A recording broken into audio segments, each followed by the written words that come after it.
Ministerio El Sembrador presenta Escuela Sabática, un estudio exhaustivo de la lección con José Cuba.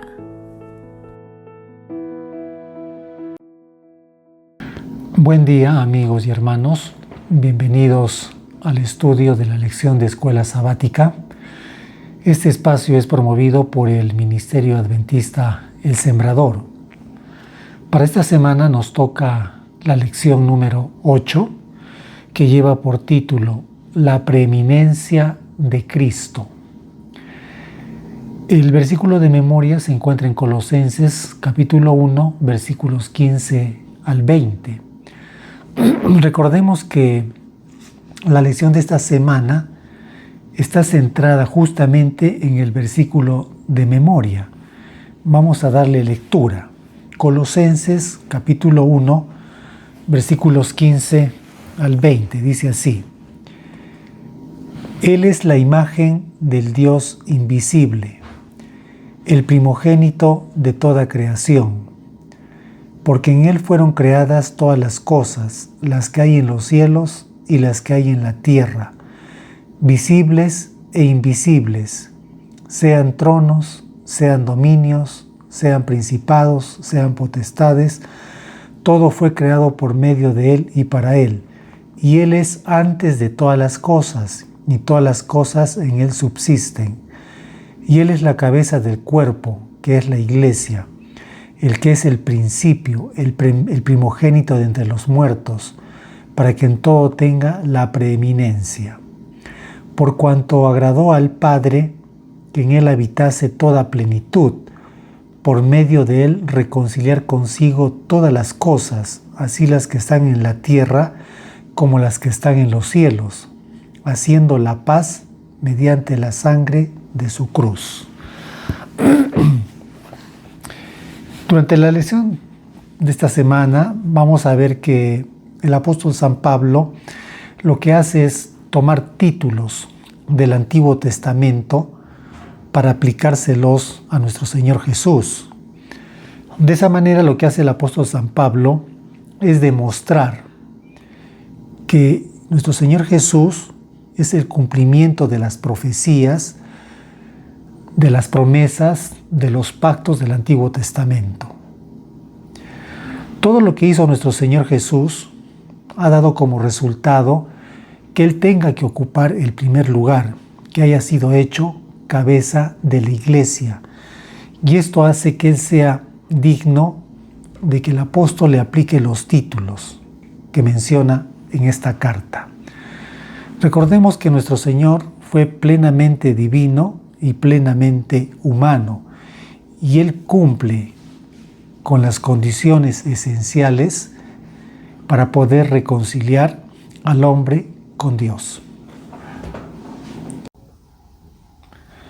Bien, continuemos. Entonces analicemos la escritura que durante esta semana vamos a estudiar, que es Colosenses 1, versículos 15 al 20. El versículo 15 nos dice de la siguiente manera. 15 de Colosenses dice: Él es la imagen del Dios invisible. Con estas palabras el apóstol San Pablo se está refiriendo a nuestro Señor Jesús. Él dice que nuestro Señor es la imagen del Dios invisible. ¿Qué significa que Jesús es la imagen del Dios invisible? La palabra imagen en la Biblia tiene varios sentidos.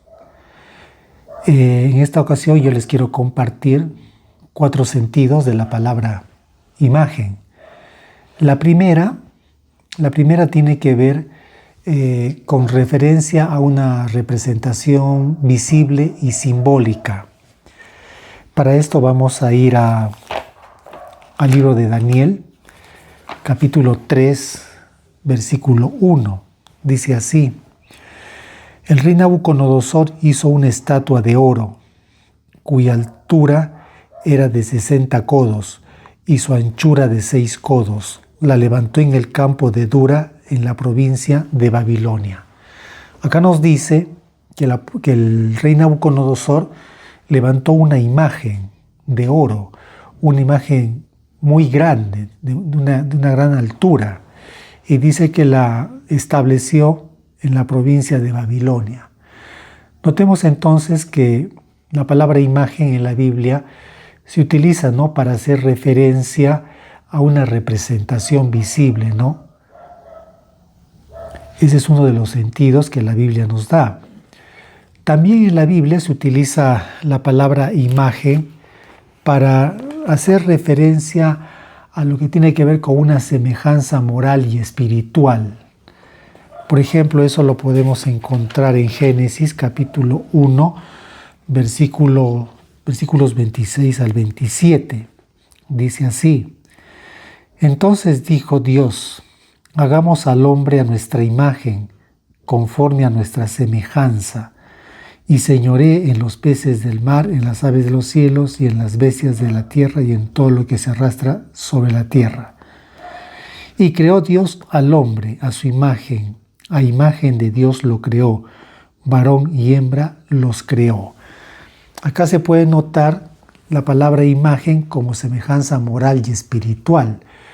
La palabra dice que el ser humano fue creado a semejanza e imagen de Dios. ¿Qué significa esto? Cuando la Sagrada Escritura nos dice que el hombre fue hecho a semejanza de Dios, se está refiriendo a lo interno, a esas facultades que Dios le dio como la razón, la conciencia, la libertad moral. Y también nos habla de que el hombre fue hecho a imagen. Ahí encontramos la palabra imagen. Y esto está haciendo referencia a lo externo. Es decir, que el hombre fue creado un ser personal, visible y corporal. Entonces, podemos notar otro de los sentidos que la palabra imagen tiene en las Sagradas Escrituras. Otro sentido lo podemos encontrar en Génesis capítulo 5, versículo 3, que nos dice, Génesis 5:3, dice así: Y vivió Adán 120 años, y engendró un hijo a su semejanza, conforme a su imagen, y llamó su nombre Set. Aquí la palabra nos dice que Adán engendró un hijo a su imagen. Nuevamente esa palabrita, ¿no?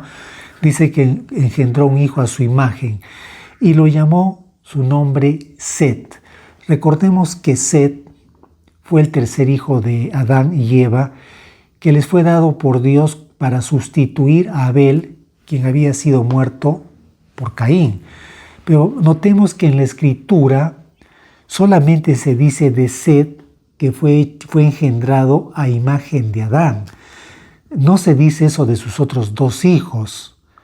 Y aunque no se diga, se entiende que también han sido engendrados a imagen de Adán. Pero es solo con relación a Set que se dice eso. Se puede entender entonces que esta palabra imagen en esta escritura tiene un sentido especial. Me explico. Recordemos que Set fue un hombre que vivió una vida de servicio a Dios, una vida consagrada y entregada al Señor. Y toda su descendencia se caracterizó por ser un linaje que invocaba el nombre de Dios.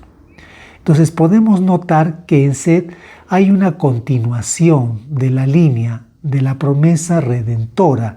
Es decir, que en Set continúa esa promesa de que a través de él vendría la promesa del Redentor. En ese sentido se utiliza la palabra imagen con referencia a Set. Bien, continuemos.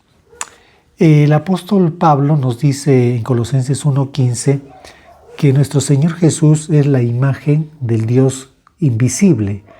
¿Qué significa esta palabra cuando es aplicada a nuestro Señor Jesús? Para eso es necesario leer algunos versículos donde vamos a encontrar declaraciones que nuestro Señor Jesús hizo con respecto a sí mismo, y eso nos va a ayudar a entender qué significa que Él es la imagen del Dios invisible. En San Juan capítulo 10, versículos 30 al 33, la Escritura nos dice así: Yo y el Padre uno somos, dijo Jesús. Entonces los judíos volvieron a tomar piedras para apedrearle.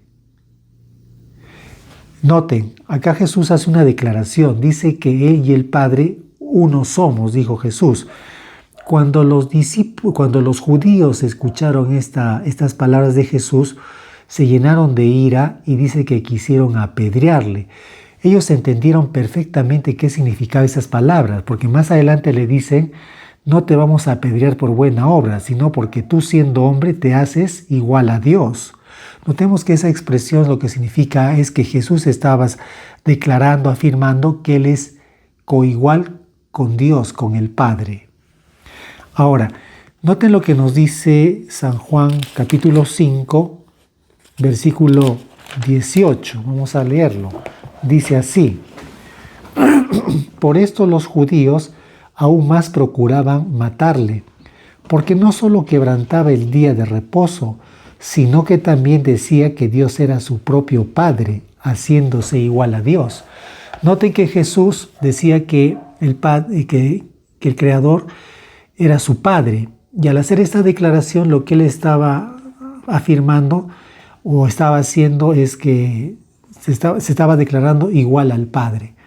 ¿No? Y estas cosas a los judíos les desagradaba porque no lo reconocían como el Salvador. Ahora, fíjense lo que dice en San Juan, capítulo 8, versículos 58 al 59. Dice así: Jesús les dijo: de cierto os digo, antes que Abraham fuese, yo soy. Tomaron entonces piedras para arrojárselas, pero Jesús se escondió y salió del templo, y atravesando por medio de ellos, se fue. Noten la declaración que hace Jesús. Dice que antes que existiese Abraham, Él ya era.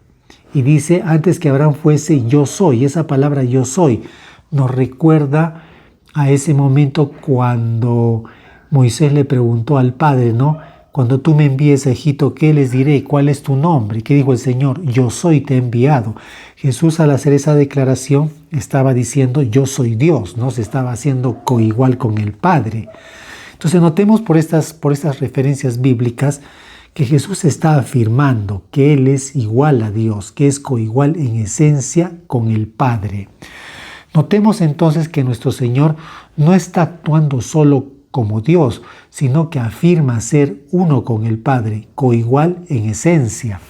Y esto queda corroborado cuando vamos al libro de Hebreos, el capítulo 1, versículos 2 y 3. ¿Qué nos dice? Vamos a leerlo. Hebreos, capítulo 1, versículos 2 y 3. Dice así: en estos postreros días nos ha hablado por el Hijo, a quien constituyó heredero de todo, y por quien asimismo hizo el universo, el cual, siendo el resplandor de su gloria y la imagen misma de su sustancia, y quien sustenta todas las cosas con la palabra de su poder. Aquí Pablo está afirmando claramente que Jesús es coigual con el Padre, tiene la misma sustancia que el Padre. O sea, en otras palabras, lo que está declarando que Él es Dios. Entonces ya podemos entender la declaración de Pablo cuando dice Él es la imagen del Dios invisible. Lo que está diciendo es que Jesús también es Dios. Bien, continuemos analizando Colosenses. Seguimos en el versículo 15. Ya vimos que Pablo declara que Jesús es la imagen del Dios invisible. Ya hemos visto eso. Pero este versículo termina declarando que nuestro Señor Jesús también es el primogénito de toda creación. ¿Qué significa que Él es el primogénito de toda creación? Hay muchas personas que interpretan esta parte de la siguiente manera, ¿no? Primogénito, según el diccionario, es el primer nacido. Entonces llegan a la deducción que nuestro Señor Jesús debe ser el primer ser creado. De esa manera le dan un origen a Él. Pero yo considero, a la luz de las Escrituras, que esta interpretación no es acertada porque no se sujeta a lo que la Biblia enseña al respecto. Recordemos que la palabra primogénito en la Sagrada Escritura tiene dos sentidos y es necesario entender esto a fin de aplicar el sentido correcto a nuestro Señor Jesús. De esa manera vamos a entender qué significa que Él es el primogénito de toda creación. Empecemos con el primer sentido. Primogénito en el sentido cronológico. Para esto vamos a ir a Génesis 25:25, que nos dice así. Y salió el primero rubio, y era todo velludo, como una pelliza, y llamaron su nombre Esaú. Esta escritura nos está recordando a Isaac, ¿no? Quien tuvo dos hijos gemelos, Esaú y Jacob. Y nos está diciendo que cuando los niños nacieron, el primero en nacer dice que fue Esaú, fue el primero en nacer frente a Jacob. Quiere decir entonces que el primogénito de los hijos de Isaac era Esaú. Entonces aquí el énfasis está en el orden de nacimiento. No, en un sentido cronológico, el primogénito se refiere al primer nacido, ¿cierto? Entonces, ese sería el primer sentido que la palabra nos da con respecto al vocablo primogénito. Pero ahora veamos el segundo sentido que esta palabra tiene en las Escrituras. Primogénito en el sentido de preeminencia y elección. Para eso vamos a ir a Éxodo, capítulo 4, versículo 22, y nos dice así: y dirás a Faraón, Jehová ha dicho así, Israel es mi hijo, mi primogénito. Noten lo que la Escritura está afirmando. El Señor está diciendo que Israel, su pueblo, es su hijo primogénito. Ahora, ¿en qué sentido lo está diciendo? Recordemos que el hijo primogénito de Isaac fue Esaú. El segundo fue Jacob, que más adelante se llamó Israel y del cual nació la nación de los israelitas. Y acá la palabra dice que Israel es su hijo primogénito. ¿Qué significa esto? No quiere decir que el pueblo de Israel haya sido la primera nación en el mundo. No, sino que Dios eligió a esta nación como su pueblo. Le confió la verdad.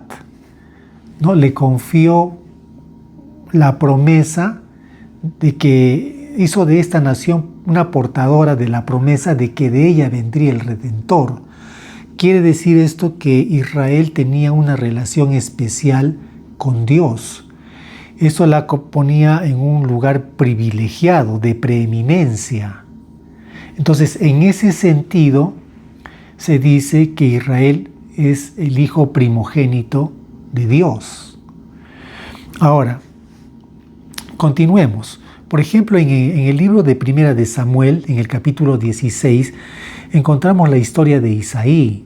La palabra nos dice que Isaí tenía 8 hijos y el último de estos hijos era David, que más adelante llegó a ser rey de Israel. O sea, David era el último de los hijos. Sin embargo, el Salmos 89, fíjense lo que nos dice de David. Salmos 89, versículos 20 y 27.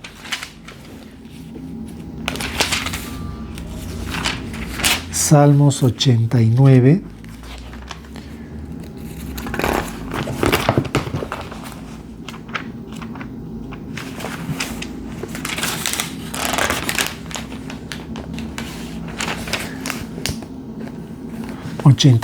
Versículos 20 y 27 nos dice así: hallé a David, mi siervo, lo ungí con mi santa unción. Fíjense lo que está diciendo la Escritura, que el Señor llamó a David y lo exaltó, dándole su santa unción. Dice que lo ungió.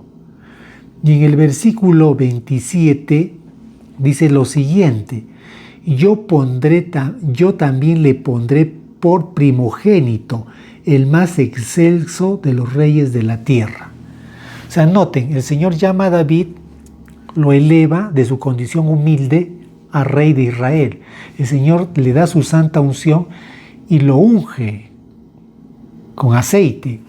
Y eso lo pone en una situación, ¿no?, de preeminencia David. Y en ese contexto, la palabra dice que Él es el hijo primogénito de Dios. O sea, notemos que la palabra primogénito en la Biblia tiene también un sentido de preeminencia y elección. No siempre se refiere al primer nacido o al primer engendrado.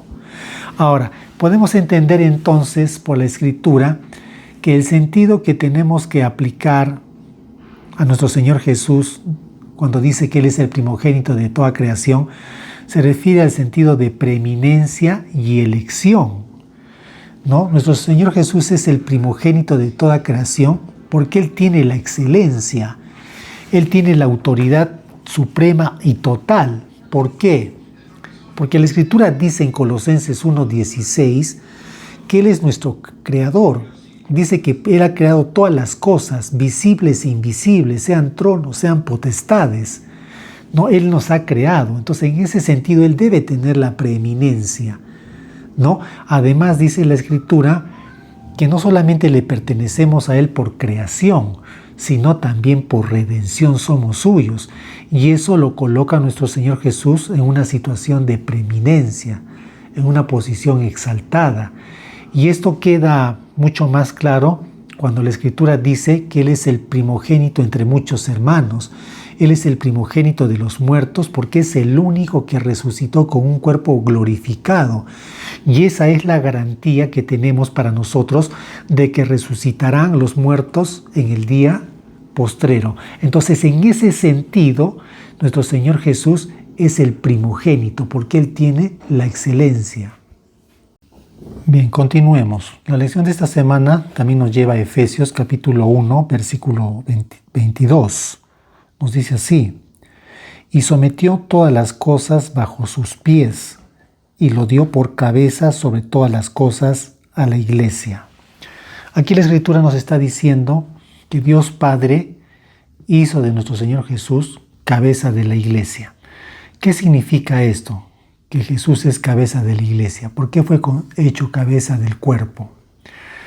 Recordemos primeramente que nuestro Señor Jesús es el único que es igual al Padre y al mismo tiempo es verdadero hombre. Recordemos que nuestro Señor Jesús es el único que verdaderamente vivió una vida perfecta, una vida de pureza, una vida de santidad.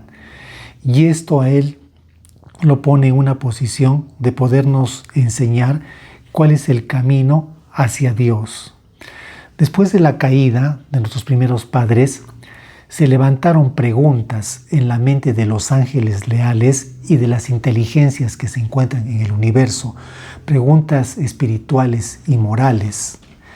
Y esto también fue utilizado por el enemigo de las almas para desacreditar a Dios. Pero fue Jesús con su sacrificio en la cruz como pudo dar una respuesta definitiva al pecado, pudo responder todas las preguntas morales y espirituales que se levantaron en los seres que se mantenían leales a Dios. Recordemos también que nuestro Señor Jesús con su muerte en la cruz obró la salvación del ser humano y el Señor es el único que puede salvarnos, puede enseñarnos, dirigirnos. Y es por esa razón por la que Jesús ha sido hecho cabeza de la iglesia, porque solamente Él tiene la idoneidad para dirigir a su cuerpo, que es la iglesia. Bien, continuemos. Colosenses 1:18 nos dice también con respecto a nuestro Señor Jesús que Él es el principio. ¿Qué significa cuando dice la palabra que Él es el principio? Notemos que al hacer esta declaración la Escritura, lo que está afirmando es la preexistencia de nuestro Señor, es decir, que Él es antes de todas las cosas. Y Él es, por lo tanto, el fundamento de la creación. En Él empieza todo. porque fíjense lo que nos dice en el versículo 16, porque en Él fueron creadas todas las cosas, las que hay en los cielos y las que hay en la tierra, visibles e invisibles, sean tronos, sean dominios, sean principados, sean potestades, todo fue creado por medio de Él y para Él. Es decir, que todo procede de Él. Él, por el poder de su palabra, trajo a la existencia todo lo que existe, visible e invisible. En ese sentido, Él es el principio, porque todo procede de Él. Ahora, en el versículos 19 y 20 dice, por cuanto agradó al Padre que en Él habitase toda la plenitud, por medio de Él reconciliar consigo todas las cosas, las que están en la tierra como las que están en los cielos, haciendo la paz mediante la sangre de su cruz. En esta escritura nos recuerda la cruz, el momento cuando el Señor Jesús fue levantado y derramó su sangre a favor del ser humano. ¿No? En la cruz hubo redención, se obró nuestra salvación, y con ese acto de amor lo que el Señor hizo fue reconciliarnos con el Padre. La cruz tiene poder. Cuando la luz de la cruz entra al corazón del ser humano, lo lleva a experimentar un espíritu quebrantado, un espíritu humillado y un corazón contrito. Es allí donde realmente se hace efectiva la reconciliación. Notemos que la lección de esta semana nos ha traído enseñanza muy espiritual y profunda para nuestras vidas. Los invito a seguir estudiando, escudriñando la lección, que considero que nos está dejando enseñanzas muy espirituales para nuestra vida cristiana. Amén.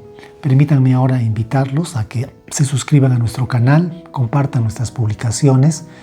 Queremos comenzar a colgar también temas controversiales. Nos gustaría que tú puedas participar con tus comentarios. También nos escribas qué temas te gustaría que podamos tocar. Gustosos estaremos en poder desarrollarlos y compartirlos. Que pases un excelente día.